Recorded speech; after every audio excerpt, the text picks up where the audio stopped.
Jonathan Reed, a wealthy man in his late 70s, sat alone in his silver Mercedes, tapping his thumb impatiently against the steering wheel. The air conditioner hummed, barely keeping the Kentucky heat at bay.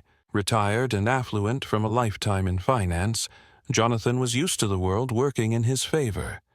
But that day, he found himself stranded with a flat tire, far from the comforts of his grand estate on the outskirts of town.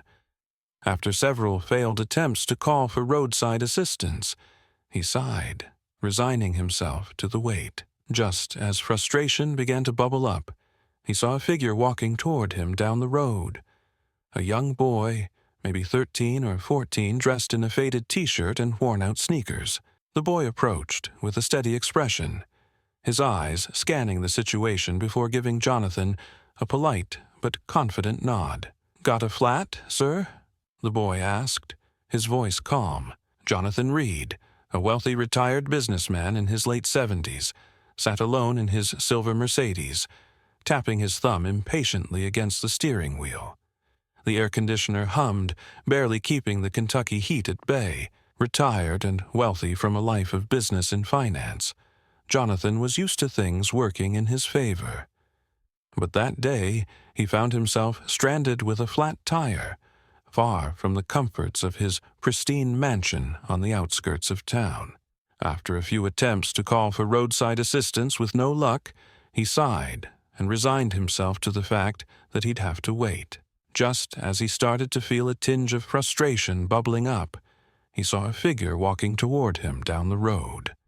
A young boy, no older than 14, wearing a faded t-shirt and worn-out sneakers, approached with a determined expression. Jonathan watched as the boy's eyes narrowed, examining the car before giving Jonathan a polite but confident nod.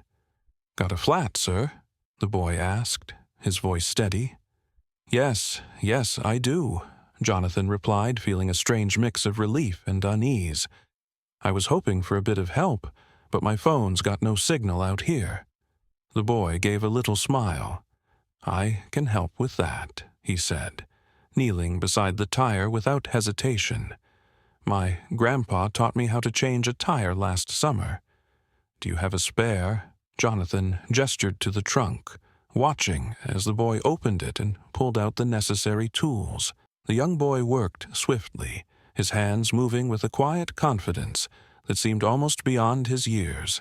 As Jonathan stood there, he felt a strange humility creeping in, something he hadn't felt in a long time.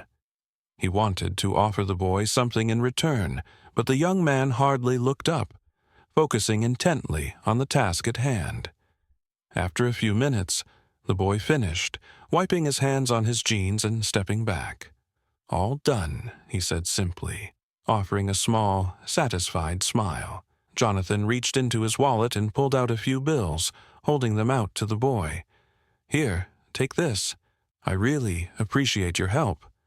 But the boy took a step back, raising his hand politely. "Thank you, sir, but I don't need anything. Just happy to help." Stunned, Jonathan stood there, money still in hand, as he watched the boy turn and walk away down the road. The interaction had left him moved somehow, though he couldn't quite put a finger on why.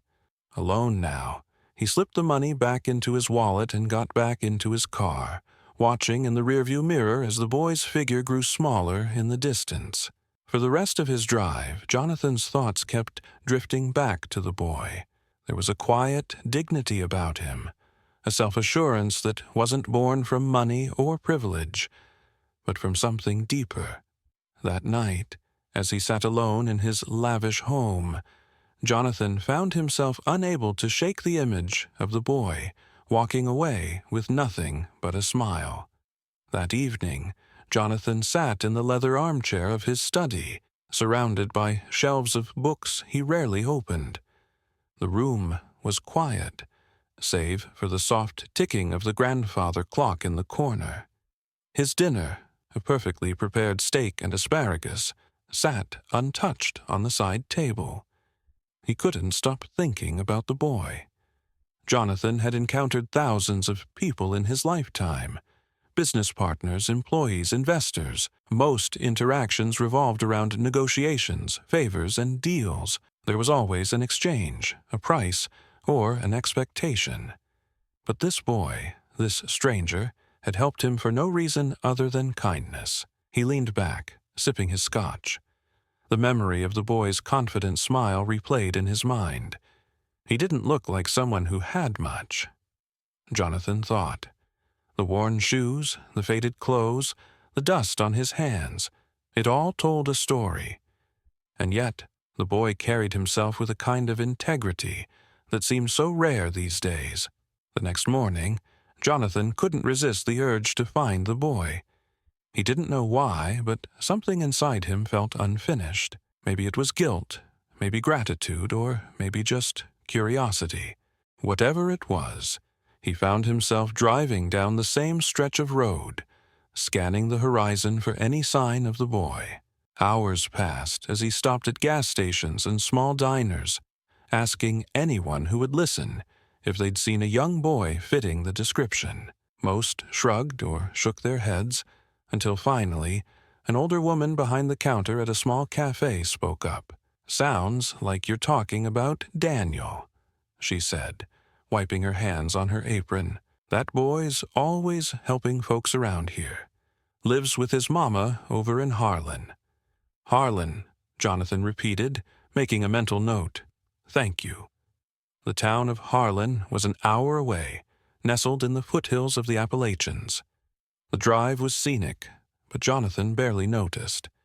His mind was racing with questions. What kind of life did this boy have? What kind of family raised someone like that? When he arrived in Harlan, the streets were quiet, lined with modest homes and small businesses. He asked a few locals about Daniel and was eventually pointed to a small house on the edge of town.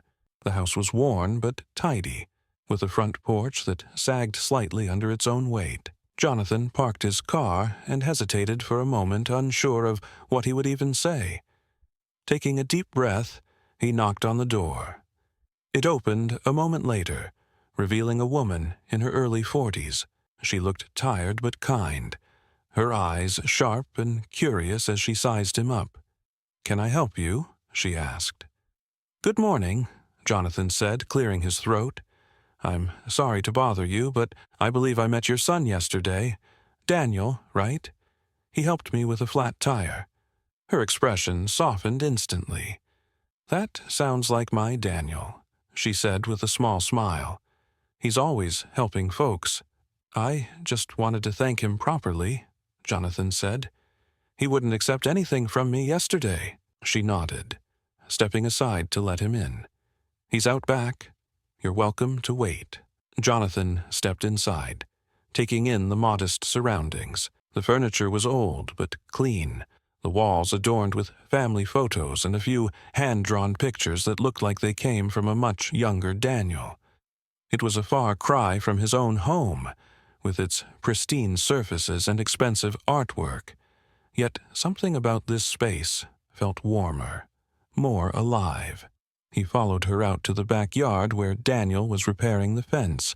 The boy looked up, surprised to see Jonathan. "Hey, mister," Daniel said, wiping his hands on his jeans. "What are you doing here?" Jonathan smiled, feeling strangely nervous. "I wanted to thank you again. You helped me when I really needed it, and I just couldn't stop thinking about it." Daniel shrugged, his expression easy and genuine. It wasn't a big deal, but to Jonathan it was, and he was determined to show it. Daniel leaned against the fence, his curious gaze fixed on Jonathan. For a moment, neither of them spoke. The boy's calm demeanor made Jonathan feel slightly out of place, as though he were the one being judged. "I don't think you realize what a big deal it was," Jonathan finally said, breaking the silence. "People don't usually help strangers without expecting something in return." Daniel tilted his head slightly, as if puzzled by the statement. "I don't see it like that," he replied. "If someone needs help and I can do it, why wouldn't I?" Jonathan was struck by the simplicity of the boy's logic. He looked past Daniel to the yard. The fence was patched together with mismatched wood, the grass uneven and sparse. Behind the house, an old swing set leaned precariously, its chains rusted and broken. It was clear that Daniel's family didn't have much, but they made do with what they had. "You've got a good head on your shoulders," Jonathan said, meaning it. "Your mother must be proud." Daniel grinned, glancing back toward the house. "She works hard. I just try to help out where I can." Jonathan was quiet for a moment, absorbing the boy's words. He thought of his own childhood, spent in a house much like this one. His parents had worked tirelessly to make ends meet, teaching him the value of hard work and perseverance. Over the years, he had drifted away from those lessons, caught up in the pursuit of wealth and status. Now, standing in this yard, he felt an odd sense of nostalgia and regret. "I'd like to do something for you and your family," Jonathan said at last. Daniel straightened up, his expression cautious. "We're okay, mister. We don't need anything." "It's not about need," Jonathan insisted. "It's about what's right. You helped me, and I'd like to return the favor." Before Daniel could respond, his mother stepped out onto the porch, wiping her hands on a dish towel. "Daniel, you better come inside and wash up before lunch," she called. Then, her eyes shifted to Jonathan. "Would you care to join us? It's nothing fancy, but you're welcome."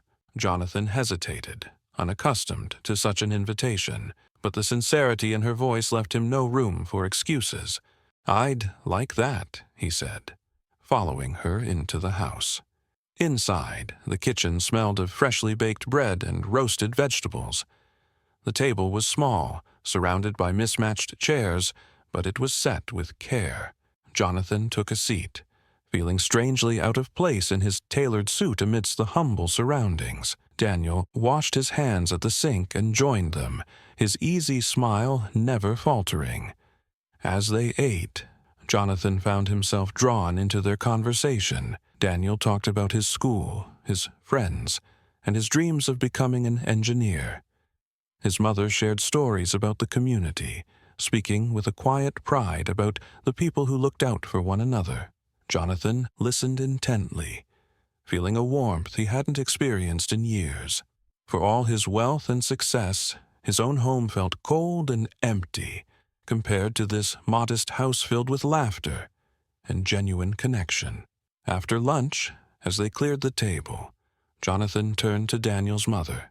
"You've done a remarkable job raising him," he said. "He's got more heart than most people I know."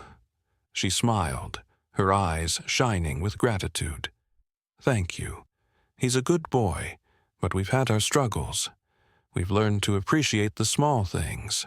Jonathan nodded, his mind already turning over ideas. He didn't want to overstep, but he couldn't walk away without doing something for them. This family had given him a gift he hadn't even realized he needed, a reminder of what truly mattered. Jonathan left their home that afternoon with a sense of clarity he hadn't felt in years. Driving back to his estate, he began to plan. This wasn't about charity.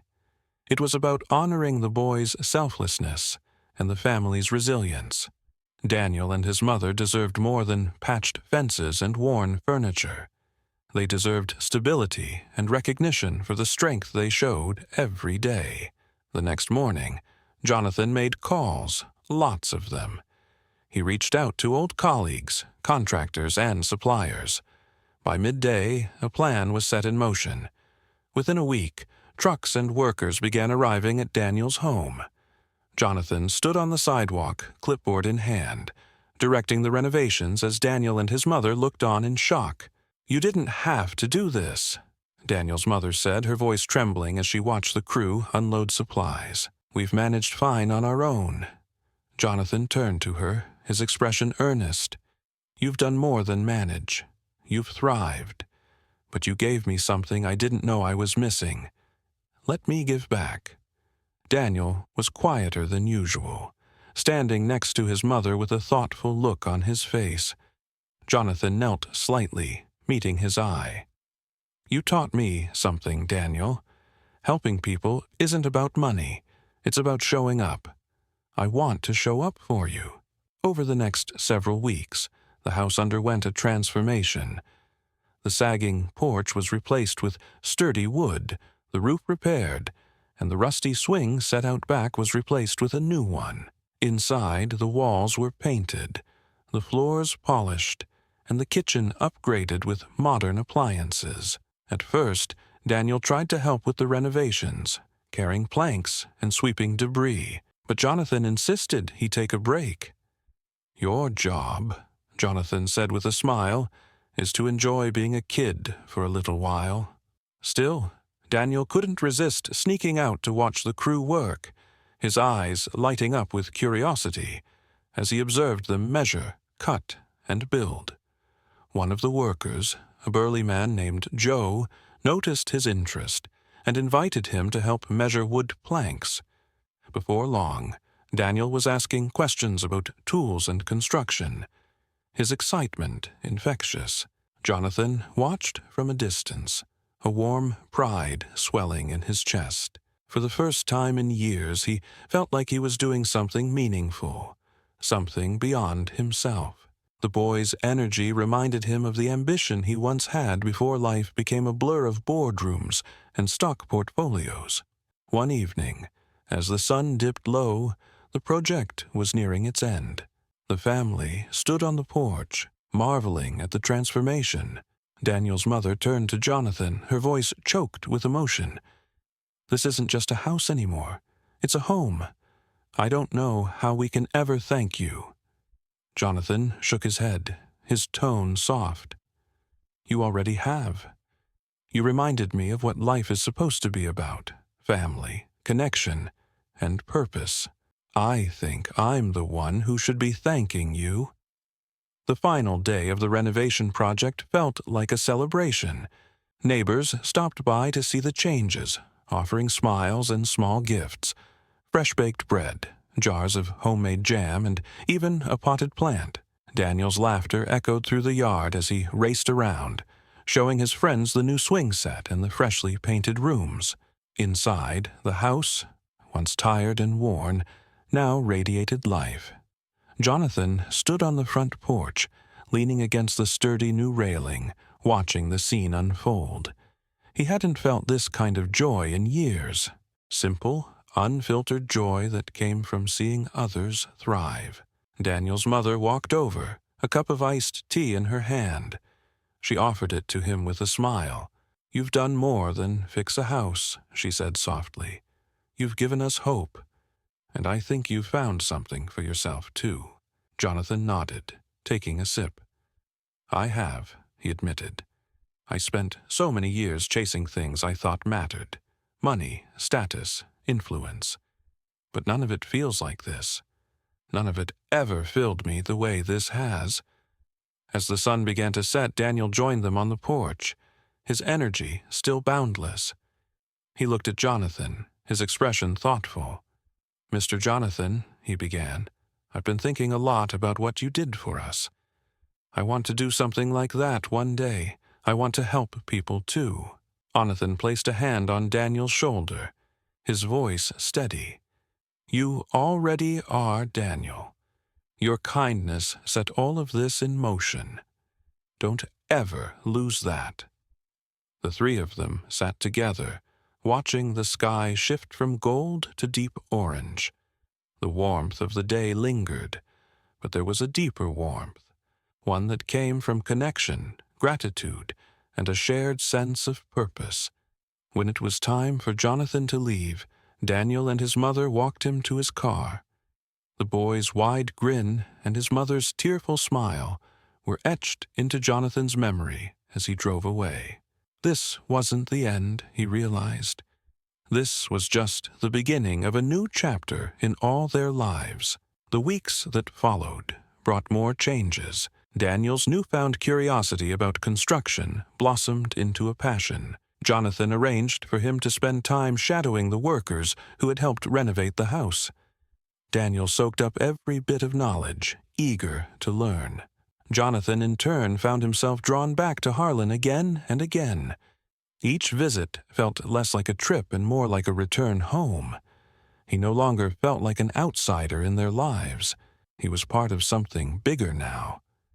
And for the first time in years, he was content.